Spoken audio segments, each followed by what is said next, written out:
According to the National Institute of Health, about 4% of the population will have a problem with alcohol or drug use. Drug rehabilitation is a $42 billion per year business with over 14,000 treatment facilities.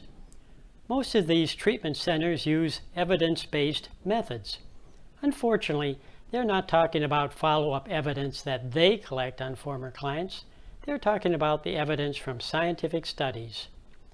Let us suppose that there exist 4 basic types of addicts.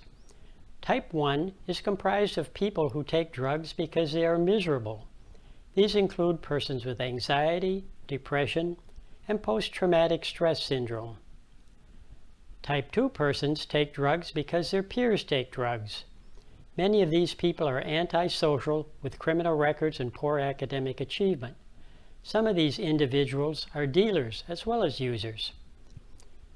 Type 3 are thrill seekers. They take drugs to get high. They may be bored, but they are not suffering like the Type 1 users. Type 4 is the leftover category of persons with their own individual reasons. For example, a child who takes drugs to aggravate a parent would fall into this category. Perhaps a person is a user because their significant other is a user. This category could even include someone who was prescribed an opioid by a physician and got hooked. Let us suppose that the percent of persons in each of the 4 groups is as follows. Now suppose you do research in the field of drug dependency. There is only a limited amount of money available for research. Your best protection for getting your next grant is to get your present project published. Your chances for being published are greatly improved if you can come up with significant results. Clearly, you do not have the funds to select a large enough sample to measure the treatment results for the 4 different groups. Just finding enough subjects that fall into categories 3 and 4 would be a problem. Fortunately, you believe that all drug addicts are alike, possibly because you believe that drugs hijack the brain.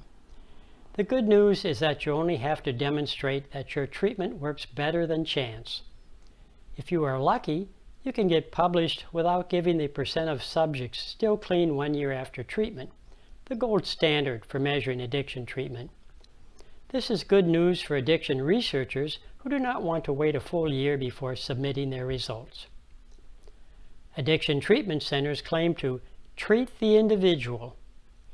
Try to find a treatment center who sends a miserable person to meditation or mindfulness while sending a thrill seeker out bungee jumping.